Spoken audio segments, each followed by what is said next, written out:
17ನೇ budget ಮಂಡಿಸಿರೋದು Karnataka ರಾಜ್ಯದಲ್ಲಿ highest budget ಮಂಡಿಸಿರೋದು ನಾನೇ. ಹೈಕಮಾಂಡ್ನವರು ಅವಕಾಶ ಕೊಟ್ಟರೆ ಮಂಡಿಸ್ತೀನಿ. ನನಗೆ ವಿಶ್ವಾಸ ಇದೆ. ಹೈಕಮಾಂಡ್ನವರು ಅಂತಿಮವಾಗಿ ಹೈಕಮಾಂಡ್ ಏನು ತೀರ್ಮಾನ ಮಾಡ್ತಾರೆ ಅದಕ್ಕೆ ಬದ್ಧನಾಗಿದ್ದೀನಿ ಅಂತ. ರೆಕಾರ್ಡ್ ಮುರಿಯೋದು ಭಾಳ ಇಂಪಾರ್ಟೆಂಟ್ ಅಲ್ಲ. ಜನಗಳಿಗೆ ಅವಕಾಶ ಕೊಟ್ಟರೆ ಮಂಡಿಸ್ತಕ್ಕಂಥ ಕೆಲಸ. ಹೈಕಮಾಂಡು ವಿಶ್ವಾಸ ಇದೆ ಸರ್ ನಿಮಗೆ? ನಮ್ಗೆ ಯಾವಾಗಲೂ ವಿಶ್ವಾಸ ಇದ್ದೇ ಇರ್ತದೆ. ಹೈಕಮಾಂಡ್ ಮೇಲೆ ವಿಶ್ವಾಸ ಇಲ್ಲ, ಇನ್ಯಾರ ಮೇಲೆ ವಿಶ್ವಾಸ? ನಿನ್ನ ಮೇಲೆ ವಿಶ್ವಾಸ ಇಟ್ಕೊಳ್ಳ.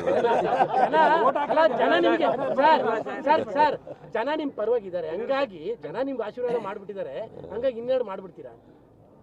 ಹೈಕಮಾಂಡ್ ನೀನು ಏನೇ ಪ್ರಶ್ನೆ ಕೇಳಿದ್ರು ಕೂಡ ವಾಸ್ತವ ಬಿಟ್ಟು ಮಾತಾಡಲ್ಲ.